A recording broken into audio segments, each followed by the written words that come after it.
병이와 경희의 입시 부수기! 안녕하세요. 저는 메가스터디 데이브 컨설팅 센터의 나병희 컨설턴트라고 합니다. 네, 반갑습니다. 저는 메가스터디 데이브 컨설팅 센터 이도경 컨설턴트라고 합니다. 제가 이제 2024학년도 그 대학별 이제 입시에 대해서 좀 분석을 하고 있는데, 이제 고려대가 좀 이슈가 좀 있어요, 사실은. 그렇죠. 정시도 있고 수시도 있고, 특히 수시에서는 이제 고교 추천 전형, 학교장 추천 전형과 학업부 수용 중복 지원을 폐지하면서 그렇죠. 이게 뭔가 연쇄적인 변화를 좀 가져올 것 같다라는 이런 예상들이 지금 많이 있거든요. 그래서 먼저 교과 전형에서 어떤 것들이 변화했는지부터 좀 말씀을 해주시면 좋을 것 같아요. 네, 일단은 교과 전형이 학교 추천 전형에서 네. 좀 여러 가지 요인들이 발생을 해요. 그래서 일단은 교과 내신, 결론적으로 먼저 말씀을 드리면 교과 전형, 이 학교 추천 전형에서의 내신 커트라인, 이게 좀 많이 상승할 수도 있겠다 라고 인지를 하고 저희들이 조금 입시에 대한 전략을 세우셔야 되지 않을까 라는 생각이 들고요. 일단은 변화사항부터 하나하나 좀 찾아보면 크게는 세 가지로 나눌 수 있을 것 같고, 인문계열에서는 세 가지, 네. 그리고 자연계열에서는 크게 한 두 가지 정도로 그 요인들이 발생을 할 것 같습니다. 그래서 먼저 첫 번째 요인으로 인문과 자연 공통으로 적용을 받을 수 있을 만한 것들이 일단은 진로 선택 과목에 대한 반영 방식이 변화가 됐어요. 맞아요. 네. 이 부분이 굉장히 좀 간과할 수도 있는 부분인데 아주 꼼꼼하게 잘 살피셔야 하는 부분이고, 네네. 먼저 2023학년도에 어떻게 반영을 했는지에 대해서 먼저 알아보면, 네네. 일단은 공통 과목과 일반 선택 과목에서의 우리 흔히 이야기하는 내신 너 몇 등급이야? 라고 하는 그런 1등급부터 9등급으로 나뉘어지는 9등급제로 표시되는 과목들인 그렇죠. 거죠. 네. 9등급제로 표시되는 이 과목들의 내신 등급에 네. 플러스로 진로 선택 과목이라는 이름의 과목들이 내신 등급에 이제 환산 점수로 같이 반영이 되는데, 그쵸. 이 진로 선택 과목이라고 하는 이 부분에서 성취도가 붙는단 말이죠. 그러니까 그쵸. A 등급을 ABC가 받은 나오죠. 친구들에게 성취도의 비율이 따로 부여가 돼요. A 등급을 받은 학생들이 약 40%다. 또 어떤 과목에서는 80%다. 어떤 과목은 100%를 부여하는 그렇죠. 그러한 과목들도 있어요. 그래서 이러한 과목들의 성취도를 2023학년도에는 A 등급이면 1등급 플러스 그 비율을 소수점 자리로, 그러니까 만약에 40%를 1등급을 아니 A 등급을 줬었다라고 한다면 1 플러스 0.4 1.4로 계산이 된다는 그렇죠. 거죠. 그렇죠. 그래서 맞아요. 1.4등급의 내신으로 환산이 되는 거죠. 근데 어떠한 과목은 100%를 줬다라고 하면 그 과목은 2등급이 되는 거예요. 맞아요. 1 플러스 1이 그렇죠. 되기 때문에. 그렇죠. 그래서 좀 상위권 학과에서는 이렇게 좀, 그러니까 상위권 학과라고 한다라고 하면 입결이 좀 높은 학과들이겠죠. 이 그렇죠. 학과들에서는 의대 같은 경우에는 1.17 정도의 작년 입결을 보였었는데, 네네. 이러한 학과들에서는 이 진로 선택 과목이 조금 거추장스러운 과목이 될 수밖에 없어요. 그러니까 본인의 내신을 끌어내기는 그렇죠. 왜냐하면 대부분 진로 선택 과목이 이제 A 등급 비율이 한 40%, 50%에서 고등학교 부여를 하다 보니까 전교 1등도 사실 A 등급을 받아도 1.4, 1.5 정도 반영이 된다는 말씀이신 거잖아요. 맞아요. 그렇죠. 그러다 보니 좀 상위권 학과에서는 이게 좀 불리함으로 작용을 했었단 말이죠. 맞아요. 근데 이게 2024학년도에 고대에서 변화를 줬습니다. 그래서 이 변화를 준 내용은 A라는 성취도를 가진 학생들에게는 전부 다 그냥 1등급을 다 부여를 하기로 했어요. 네네. 그러다 보니 이제는 작년에 이제 얼마 전에 4월 20일 날 이제 고대에서 입학 설명회를 했었는데, 그때 입결들을 다 공개를 했었단 말이죠. 그렇죠. 그래서 저희들이 이제 올해 이제 고3인 친구들이 2024학년도 입시를 치르면서 전년도 입결, 그래서 얼마 전에 발표된 이 입결들을 토대로 입시 전략이라는 걸 세우실 텐데, 작년 입결과 똑같이 이 정도면 되겠지라고 생각을 하면 조금은 오차가 발생할 수 있다라는 이야기죠. 그러면 고대에서 발표한 입시 결과는 지금 작년도 그 진로 선택 과목 교육에는 작년도의 반영 방법을 적용을 해서 발표를 하는 거잖아요. 맞습니다. 그렇죠? 제가 얼마 전에 이 부분이 굉장히 궁금을 해서 고려대학교 입학처에다가 직접 문의를 했고요. 그래서 진로 선택 과목까지 반영이 된 수치로 그 입학 설명회 때 공개를 해준 것이냐라고 여쭤봤는데 네. 문서로 받았습니다. 그래서 진로 선택 과목까지 모두 다 반영이 된 수치로 지금 70% 컷들이 공개되어 있는 거니까 이 부분은 꼭 한번 고려해 보시고 지원 전략 세우시는데 조금 도움 받으시길 바랄게요. 맞아요. 생각보다 그래서 고려대 학교 추천 전형의 입결을 보면 생각보다 약간 낮다고 느낌이 있어요. 맞죠. 낮은 느낌감이 좀 있긴 했었거든요. 근데 결국은 그 이유가 아마 진로 선택 과목에서 맞죠. 성취 비율을 반영하다 보니까 좀 그렇게 낮게 보여지지 않았나라는 이야기가 되는 거고, 올해는 바뀌었으니까 분명히 좀 올라갈 것이다. 그렇게 그렇죠. 예상을 한다시는 거죠. 네. 이 부분 간과하시면 절대 안 되시는 부분일 것 같고요. 네. 자, 일단 진로 선택 과목에서 조금 잘 체크를 해봐야 되겠구나, 입결은 좀 올라갈 수 있겠구나라고 인지를 하시고, 자, 두 번째 요인을 한번 살펴보도록 할게요. 자, 두 번째 요인은 모집 인원에 대한 축소예요. 맞아요. 학교 추천 전형에서 2023학년도에 인문계열의 모집 인원, 학교 추천 전형의 인문계열의 모집 인원은 438명이었어요. 인문계열이? 네, 인문계열에서 438명이었고, 근데 올해 2024학년도에는 104명이 줄었습니다. 정말 많이 줄었어요, 사실은. 이 정도면. 약 23% 그쵸. 정도에 해당하는 비율이고, 네. 엄청 많이 엄청 줄어든 많이 줄었죠. 수치죠. 근데 인문계열만 줄었느냐? 사실 그건 아니거든요. 자연계열에서도 432명을 모집하던 모집 인원에서 2024학년도에는 100명을 줄여버렸어요. 또 많이 줄였어요. 맞아요. 자연계열도 사실 거의 23% 거의 비슷한 비율로 줄였는데, 네. 자, 23%라고 하는 건 거의 4분의 1의 수치거든요. 그쵸. 그래서 이 수치를 그냥 좀 줄였네, 그러니까 하나의 모집 단위에서 뭐 한두 명 줄었네 라고 저희들은 인지를 할 수 있지만, 전체적인 입결에서는 굉장히 영향력이 클 거라는 이야기입니다. 맞아요. 그러니까 사실 고교 학교 교과 전형이, 물론 고대는 교과 전형에 이제 그런 학생부 평가 요소도 반영을 하고 있지만, 사실 대부분의 학교들은 이제 교과 전형은 단순 내신만 가져가는 거잖아요. 그렇다 보니까 이제 선발 규모를 이렇게 줄여버리면 사실 이제 전공을 따지지 않고 여러 학과를 지원할 수 있는 학교의 경우에는 굉장히 연쇄적인 어떤 영향을 줄 수밖에 없는데, 정말 많이 줄이긴 했더라고요, 사실 고대가. 맞습니다. 그래서 이게 4분의 1 정도 축소를 했다라고 하는 거를 좀 예를 들어서 체감을 할 수 있는, 제가 예를 하나 들어보면, 네.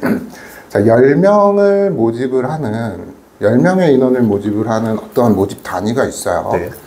그럼 그 단위에서 4분의 1이라고 하면은 2.5명 정도 되겠죠? 그렇죠. 그러면은 7.5명만 선발을 하게 된다라는 이야기랑 일맥상통하게 될 거예요. 맞아요. 네, 수치상은 그렇죠. 네. 그렇게 보면 고려대학교에서 얼마 전에 발표한 데이터, 입결 데이터들을 보면 70% 컷이라고 발표를 합니다. 많은 대학들에서 사실 70% 컷을 이야기하거든요. 그러면 사실 70% 컷이라고 하면 10명의 모집 단위에서 7등 정도를 하는 한 아이의 성적을 보여준다라는 이야기고, 그 뒤에 3명 정도 꼬리가 더 있어요 라는 이야기인데, 이제는 이 뒤에 꼬리가 없겠다, 최종 커트라인과 거의 흡사하겠다, 70% 컷이 라는 예상을 해볼 수 있죠. 합리적인 예상일 거예요. 맞아요.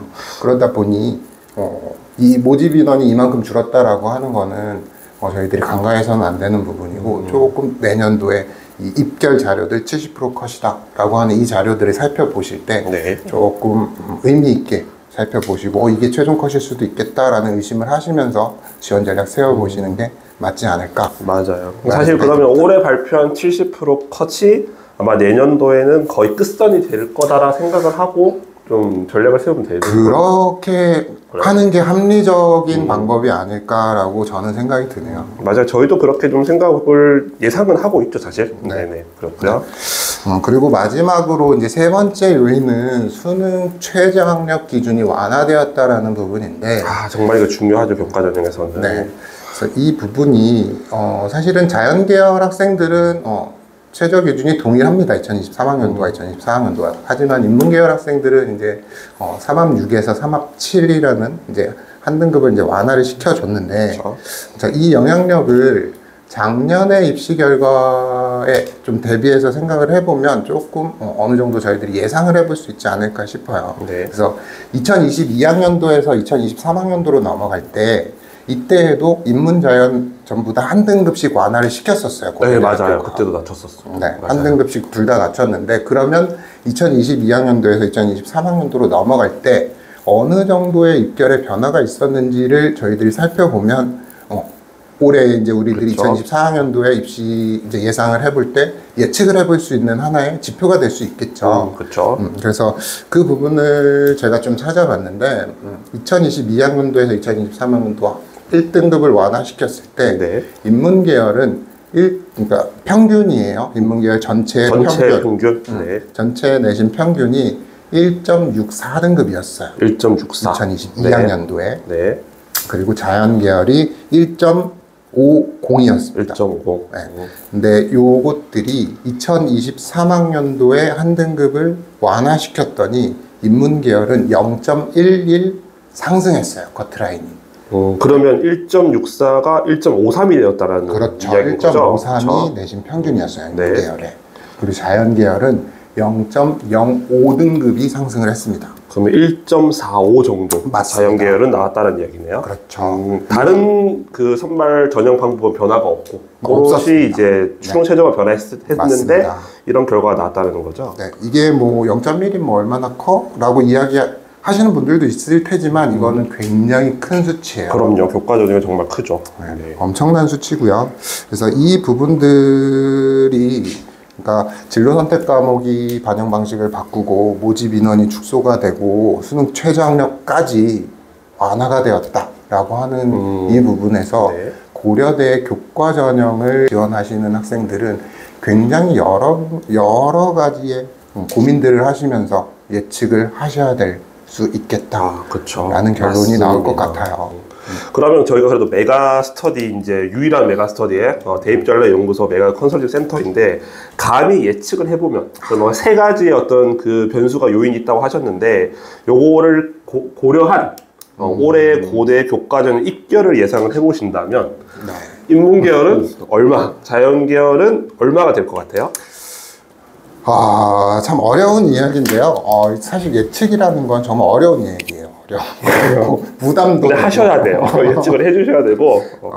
굉장히 어려운 부분이지만 감히 좀 예상을 해보자면 좀 상위권 학과, 하위권 학과로 조금 나뉘어질 수도 있는데 사실 상위권 학과, 하위권 학과는 아까 진로 선택 과목에서 조금 그 영향이 좀 커요. 그래서 진로 선택 과목이 한 1.5에서 1.6, 1.7 정도의 내신을 받았을 때 상위권 학과들은 이게 좀 끌어내리는 영향을 줬었을 거고 네. 좀 하위권 학과들은 2등급 원저리에 수렴하는 학과들도 그쵸. 꽤 되거든요. 그쵸. 이런 학과들은 사실 진로 선택 과목이 도움을 줬을 가능성도 있어요.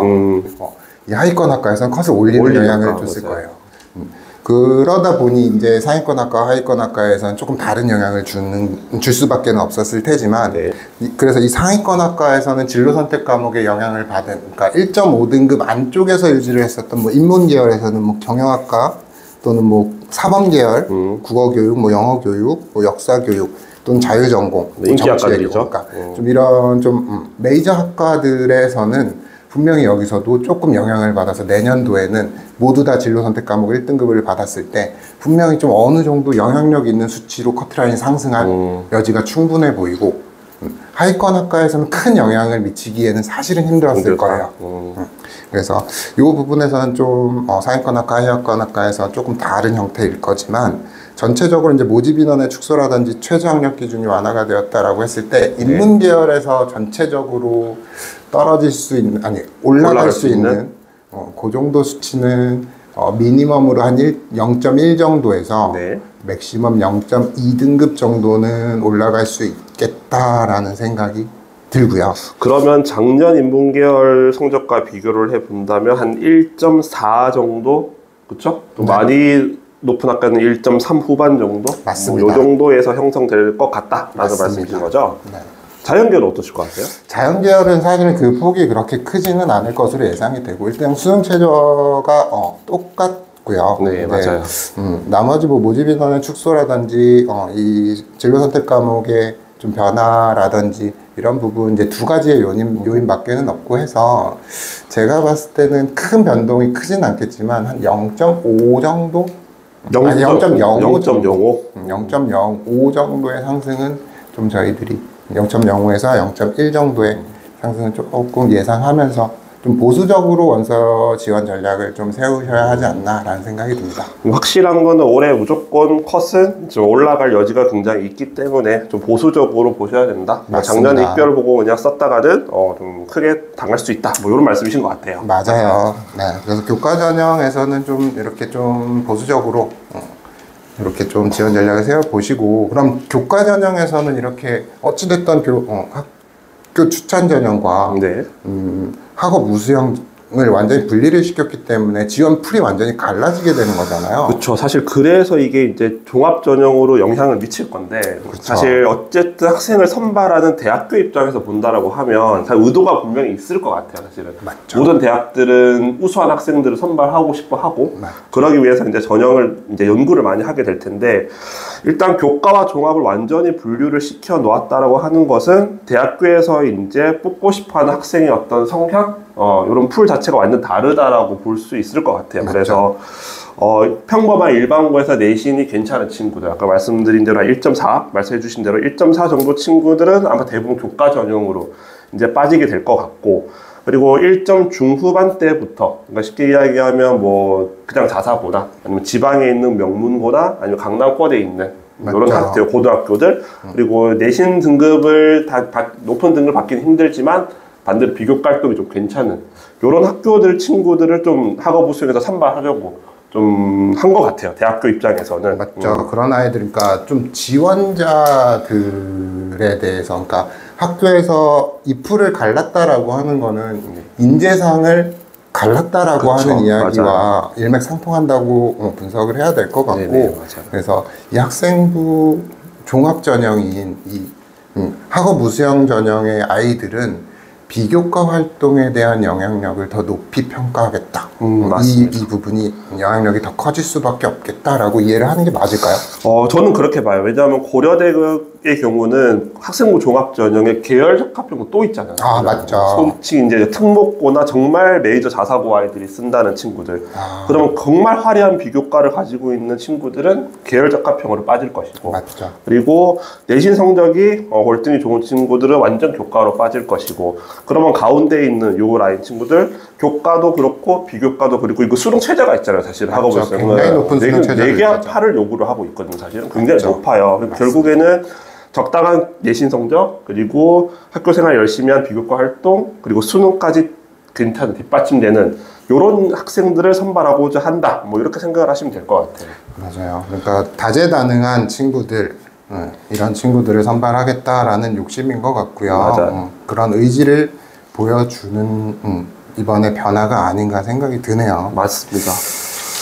뭐 결국에는 사실 저희가 또 고민되는 게, 그러면 학업우수형에 이제 학생들이 궁금해하는 입결은 또 어떻게 될 것인가, 그리고 경쟁률 이런 것도 사실 궁금하기는 하거든요, 사실은. 그렇죠. 근데 제가 판단했을 때 경쟁률이 치솟지는 않을 것 같아요. 일단은 작년의 경우에는 교과와 이제 학업우수형을 다 지원을 하다 보니까 이제 했었는데, 올해는 어쨌든 하나밖에 선택할 수 없거든요. 그렇죠. 선택해야죠. 맞아요. 그렇다 보니까 일단은 중복 지원이 안 되니까 분명히 학업우수형 경쟁률은 좀 빠질 것 같다. 그래서 치솟을 것 같지는 않다라는 생각이 좀 들고요. 네네. 컷은 좀 어떻게 보세요? 입결은? 저는 참 예상하는 거 자주 생각하는데. 그렇죠. 계속 예상을 하셔야 돼요. 저는 커트라인은 조금 하락할 여지가 있지 않을까라는 생각은 듭니다. 그래서 일단은 지원풀을 완전히 갈랐기 때문에 교과 내신 성적이 좋은 친구들은 교과 전형으로 빠질 수밖에 없게 돼요. 그쵸. 그러면은 정말 높은 등급에, 그러니까 1.0에 수렴하는 뭐 1.3, 1.4, 1.5 안짝에 있는 친구들은 사실 비교과 활동이 월등하다라고 여겨지지 않는다면 교과 전형으로 가게 될 거고, 맞아요. 그럼 그 친구들이 작년까지는 두 개의 전형 모두 들어와서 양쪽에서 합격증을 받던 아니면 학업우수에서 받던 이쪽에서 받던 했었을 텐데, 네. 이제는 완전히 빠져버릴 거라서 위쪽에서 이제 비교과, 그리고 이 학업우수형에서 이제 고려대 지원풀이 완전히 갈리다 보니 비교과 영역을 더 많이 보겠다라고 저는 생각이 들거든요. 저도 그렇게 생각을 해요. 근데 비교과 영역을 많이 본다라고 하는 거는 교과 전형에서 나는 더 교과 좋은 아이들을 선발할 거야, 너희들은 비교과 어느 정도 챙기고 수능 최저 맞춰와 라고 저는 이해가 돼서 이쪽에서는 조금 여지가 더 생기지 않을까. 그래서 강남권의 일반고라든지 좀 비교과가 어느 정도 잘 쓰여지고 잘 활동이 되어 있는 친구들은 작년에 비해서 조금 더 적극적으로 지원을 해도 괜찮을 것 같다. 좋은 결과를 낼 수 있지 않을까라고 감히 예상을 해봅니다. 그러면 컷은 비슷하거나 좀 떨어지지 않을까? 맞습니다. 그리고 이제 합격한 학생들의 비교과의 질은 좀 더 높아질 것 같다. 네, 뭐 이렇게 높아질 정리를 하시면 높아지겠죠. 될 것 같고 그럴 수밖에 없는 게 어쨌든 올해는 저도 아까 말씀하신 1.4 정도까지는 교과 전형으로 다 빠진다라고 하면 학업부 수행에 모여있는 친구들은 대부분 1.5에서 한 2점, 많이 가면 2점 초반 정도? 그쵸. 그러다 보니까 이제 그 분포 자체는 분명히 좁아질 거예요, 작년보다는. 그러면 결국은 이제 비교과 활동에서 좀 더 우수한 친구들이 더 많이 선발되지 않을까, 이렇게 예상을 하신다는 거죠. 맞습니다. 알겠습니다. 두 가지를 예상을 하셨는데 이게 맞는지 틀린지는 내년에 다시 한번 확인을 해 보도록 하겠습니다. 네, 고려대학교에 대해서 알아봤고 혹시 마지막으로 저희 학생들에게 해주고 싶은 말 있으신가요? 고려대 지원과 관련하여서. 일단 고려대 이제 전체적으로 종합적으로 이 말씀을 좀 드리면 적극적으로 본인이 잘하는 게 어떤 건지 그리고 내 생기부가 어느 쪽에 장점에 있는지 명확하게 좀 판단을 하시는 게 중요할 것 같아요. 네. 지금 아까도 컨설턴트 이동현 컨설턴트님이 말씀을 하셨지만 내 지금 현재 성적이 1.567, 1.8 언저리에서 왔다 갔다 한다라고 하면 여기에서 종합으로 또는 교과로 이 방향을 빨리 정하고 그쪽에 최선을 다해서 맞는 학습을 그리고 맞는 활동을 진행을 하시는 게 옳다라고 보여집니다. 맞아요. 고려대는 명확한 아이들을 이제 선발하기로 한 거예요. 그래서 어중간하게 이것도 챙기고 저것도 챙기고 하는 것보다는 명확하게 한쪽의 방향으로 특화를 시키는 게 옳지 않나라는 생각이 드네요. 네, 저도 같은 생각입니다. 그 예산 결과는 내년에 다시 한번 확인해 보도록 하겠습니다. 네.